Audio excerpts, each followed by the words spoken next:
I think I've made it fairly obvious throughout my journey reading and watching Bleach that one character gets me more excited than any other. A character that is practically a walking hype machine. And I'm not even talking about my beloved King Baragon. No, I'm of course talking about my boy, Kenpachi Zaraki. Anytime Kenny gets a focus, I know I'm in for a fun time, at the very least. He never ever disappoints, and these chapters were no exception, as he fought an enemy that was more powerful than maybe anyone. And within this fight, Kenpachi might also have learned more about himself than he fully realizes, or that he could ever imagine. So let's talk about it. Starting with a somewhat terrifying encounter. While tending to the wounded captains Kensei and Rose, Isane and Yashiru are confronted by an extraordinarily creepy new Sternritter.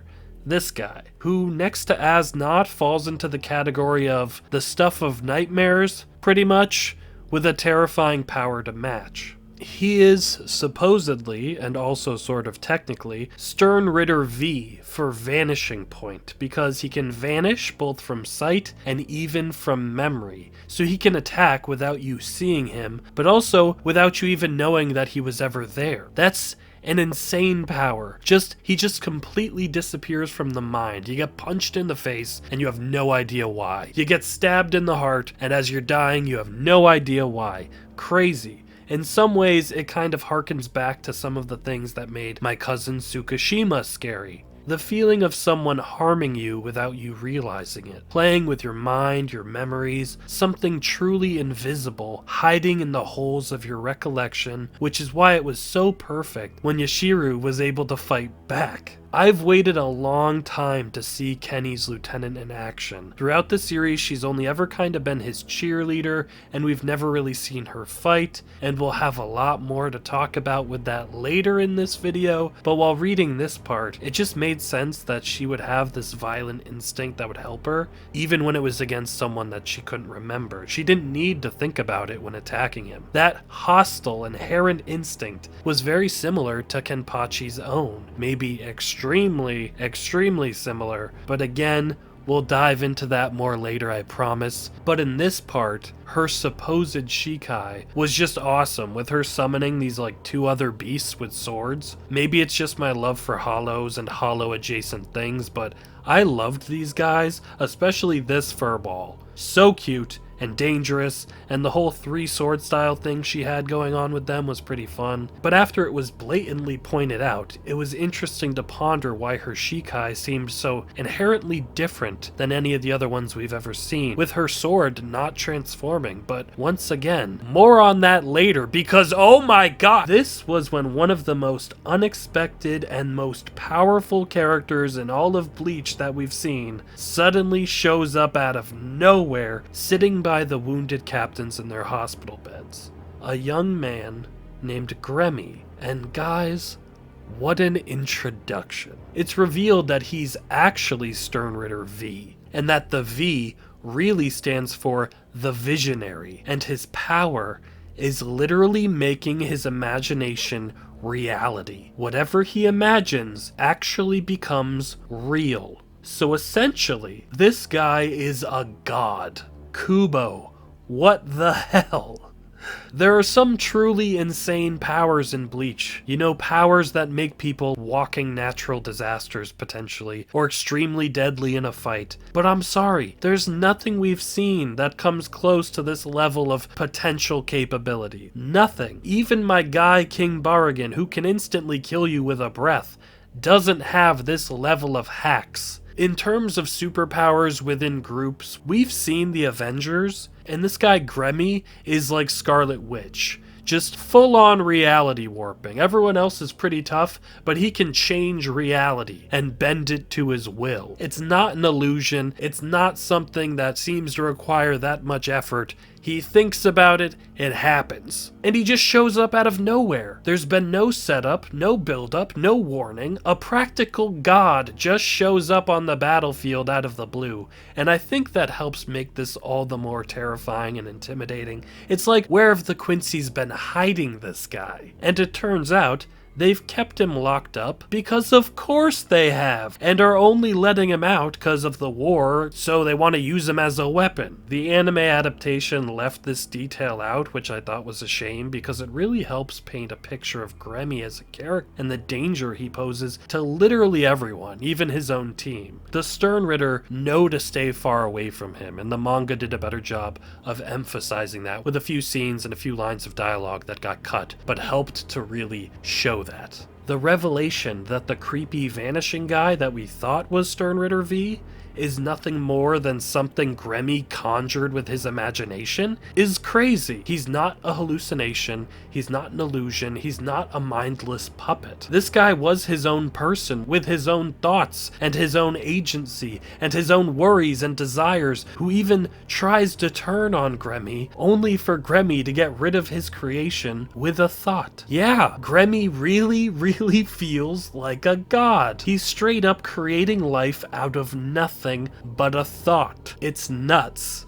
Gremmy's youthful design helps emphasize what makes him scary. It gives him the feeling of maybe having a more open imagination, but also maybe not yet having solidified how to be responsible. I doubt he could have learned how to really harness these powers while being locked away, since I imagine they had a way to negate his power to keep him contained, or he could have just imagined he was free, right? And right off the bat, he claims that he killed the 2 wounded visored captains, and I'm really hoping that's a bluff, because damn, that would be tough to see Rose and Kensei killed off-panel after already being so close to death. On the other hand, if Rose and Kensei were actually killed right here, that does really continue to highlight how quickly casualties can happen in war. They were vulnerable, and we had an enemy that didn't hesitate hurting the wounded. So it makes sense, but damn, that would be a tough way to send them off, being murdered in their beds instead of going down fighting. Hell, Rose surviving that star blast only to get killed like this? I hope not, but it seems to be the case. I don't know why he would lie about that. And probably all he had to do was sit next to them and imagine their hearts stopped. You know what I mean? It does not look good for my visored guys. And right as things are looking real bad, where Gremmy is like, hey, what if your bones were made of cookies? And her bones are made of cookies. It's real bad. Our boy Kenpachi Zaraki shows up to save the day, and Kenny showing up was hype, but I loved how Kubo took the time to address how bittersweet it would be for Asane to see him, because seeing Kenny means that she will never see her captain again. Confirmation that Unohana is dead and gone, and I love how matter-of-factly Kenpachi addresses that, and Asane's understanding and acceptance of what Unohana's passing really means. I just loved that she understood what happened because she understood her late captain, and she's not holding that death against Unohana's true successor to the Kenpachi name. I loved that bit of understanding. It was a small moment, but I just loved that. That needed to be addressed, and I think it was handled perfectly. I liked that this was connecting to that, where he was saving Unohana's lieutenant. Now, Kenny and Gremmy start to throw down, and as always, I just love how much fun Kenpachi has when he fights, and how it always seems to affect the people he's up against. Like how he made someone like Neutra really start to have genuine fun. And you know what? Giriko probably would have had a lot of fun too if he survived more than 0.5 seconds, but his time was cut short. And here, I particularly loved that this is like a completely new sensation to Gremmy. Another thing that was helped by his youthful appearance. He's never had a fight like this, a chance to push himself in a way, and now he is. I loved that so much, and I love that Kenny's enthusiasm spreads like that. It only made Gremmy more dangerous, but obviously Kenny didn't mind that. He loves that. Another thing that I really enjoyed was the fact that both of these characters are kind of freaks of nature among their peers, and both see themselves as the strongest. They're both viewed with trepidation by the people they work with, and are even hindered in some ways by their superiors. We know the Central 46 was weary of Kenpachi's raw power, and even kept him from being properly trained to stop him from developing further, while the Vondenreich locked up Gremmy. We've seen how much Kenpachi enjoys trying to find find people that can actually put up a fight against him, that are on his level, that he can have fun with. And it's nice seeing that he found another person that's kind of in a similar boat, kind of isolated in the same way. I really enjoyed that, and I just love seeing them both have fun, just like I always do. Now, I keep bringing up Gremmy being a god, but I kind of have to keep stressing that because he keeps giving me good reason to bring it up. Like when he casually and effortlessly starts to bring a meteor down on everyone, including his own teammates. It didn't seem to be that he was pulling an already existing asteroid. It didn't seem like he was just using gravity like Fujitora in One Piece. No, it was more like he just conjured an extinction level event on a whim. I loved the reaction to this in the manga with everyone panicking at what was going on.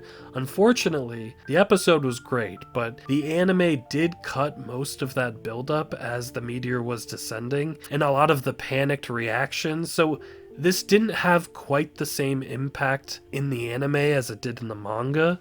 But you know what still had great impact? Kenny facing a meteor head-on with nothing but his sword. Like, did I ever imagine that I would see something like this? No. Am I surprised my guy Kenny would be able to do something like this? Also no. He's Kenpachi Zaraki. I wear a shirt with his face on it when I know he's about to bring me a hype episode. And he always does. Kenpachi versus a meteor is awesome, but it's not shocking. It's just like, of course Kenny can do this. And it's only made better by Kenpachi calling out his sword's name and revealing his Shikai for the first time when he uses his sword to cut through a meteor all on his own. Or really, not entirely alone, but finally with the support of the spirit of his sword. The design of his Shikai is perfect. I'm sure a weapon like this has a more technical name, but to me, it just looks like this massive cleaver, which fits him very well. I always imagined that his Shikai might be like a saw-looking blade, like maybe all the chipped edges kind of become inverted and the chips that he had on his sword are actually now like, jagged edges of like a saw. But this is way better than that. So he cuts a meteor with this huge Shikai, and it's amazing, and it's just an incredibly impactful moment and image, but then Gremmy decides to thrust Kenny into the vacuum of space, which was insane. But again, this kid is like a god. So how could Gremmy lose? How can Kenpachi defeat someone that logistically could just imagine himself winning, right? How could Gremmy be defeated when his only limit is his imagination? This power seems so unbelievably strong, but we do see it has setbacks, and it's all to do with his mind, his headspace. At one point, he starts to get worried and imagines he might lose, and then that starts to actually affect the battle. So I had to really consider what experience Gremmy has with these abilities and with fighting, and it doesn't seem like he actually had much. Remember, the manga talks about him being locked away by the rest of the Vondenreich, and he's obviously never been in a fight like this, and maybe not many fights at all. He's inexperienced, he's learning, and now a part of him is enjoying experimenting. When you're not experienced and you're trying all these things, something might go wrong. You might get an outcome you didn't expect. And I loved how he was beaten because it reinforces what I've always raved about. Kenpachi Zaraki is just too hype. When Gremmy imagines himself to be as strong as Kenpachi, his body can't handle the sheer amount of power. It's not even that he imagined too much power, or that he miscalculated. No, he's apparently pretty accurate with what he pictures, and that's the problem. Kenny is just as ridiculously strong and just as hype as I think he is, and I think we all know that he is, and he's an absolute freak of nature and a hype machine, so trying to envision yourself to match that is just too much. There's a reason Kenny is thought of as an abomination, because he's the only one that can contain all that he is. It was awesome, and I loved that it really did come down to Gremmy's own imagination in the end. Gremmy turning out to be nothing more than a brain in a jar was a great way to close out his character. It makes sense that someone like him that can will thoughts into reality would live in existence where his imagination was literally all that he really has. The only way for him to be able to try to experience things. And I think there was a lot you could still have tapped into with this character,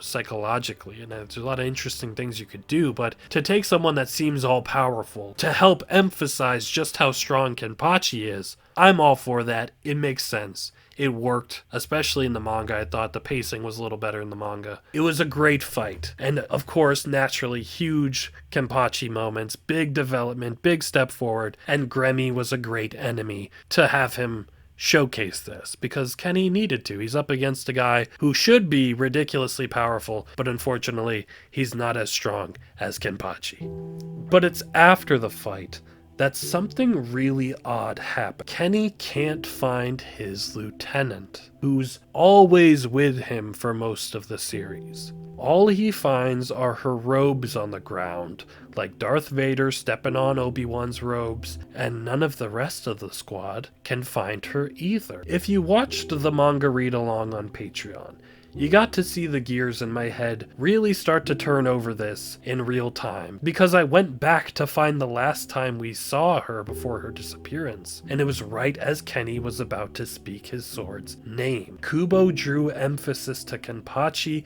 and Yashiru's first meeting in that moment, and that's what really struck me. The reminder of that. And then I read that scene a bit differently this time, trying to figure out why Kubo wanted us to see that in that moment. And the big thing that caught me was that Kenny, when he meets her and she crawls up to him, he asks her where she's from, and she taps the blade. It seems like maybe just a child touching his sword. No, he asks her where she's from, and she taps the blade. That was when it really started to hit me. Yashiru might be the spirit of Kenny's Zanpakuto. Not only did she insinuate that she came from the sword, but we were reminded that she didn't have a name because Kenny didn't know her name and she didn't provide one, just like his sword hasn't had a name the whole series until now. And on top of that, in the anime, when Kenny finally heard his Zanpakuto speak after the Unohana fight, it definitely sounded like a child. I went back and I checked to make sure I wasn't crazy. What solidified this for me was the timing. Yashiru suddenly vanished when Kenny activated his Zanpakuto, speaking the name, potentially her true name. So if she disappeared, maybe she finally returned to the sword or something, or that image of her had to transform into the sword when he said the name. We've seen recently that Zanpakuto spirits can hang around, like Namaya's helpers do. So maybe a spirit could pose as a Soul Reaper. Hell, maybe Yamamoto or Central 46 were all in on it, and they just didn't want to upset Kenny or cause any disturbance by revealing it to him. They didn't want him to understand it. Maybe they just made something up, I don't know, but the implication seemed clear once I really started thinking about it. This also might explain why her Shikai didn't seem normal earlier in these chapters either. That was specifically pointed out too. I don't know, it just feels right to me. Like once it clicked, it feels like there are so many hints throughout all of her appearances and how she was always his biggest supporter, always with him, but not usually engaged in combat. Hell, sometimes it seemed like she just appeared out of nowhere. Like Kenny would have a whole sequence and then he'd talk to someone and Yashiru would just pop up on his shoulder. Like she was there the whole time. And maybe she was, because she's his sword. I feel like I'm going crazy, but I think I'm right. I think this is true. Because I don't know where else she would have disappeared to. This is the only thing that makes sense to me, unless some Quincy kidnapped her. But I don't think so. I think the timing of this makes sense to me. I could be wrong. I have been wrong. We all know many times, but I don't think I am on this one. It feels too right. And if it is, I'm glad I'm finally maybe picking up what Kubo's putting down, finally, before he slaps me in the face like he usually does. I think I might have caught him this time before he can make me look stupid. And that's the dream.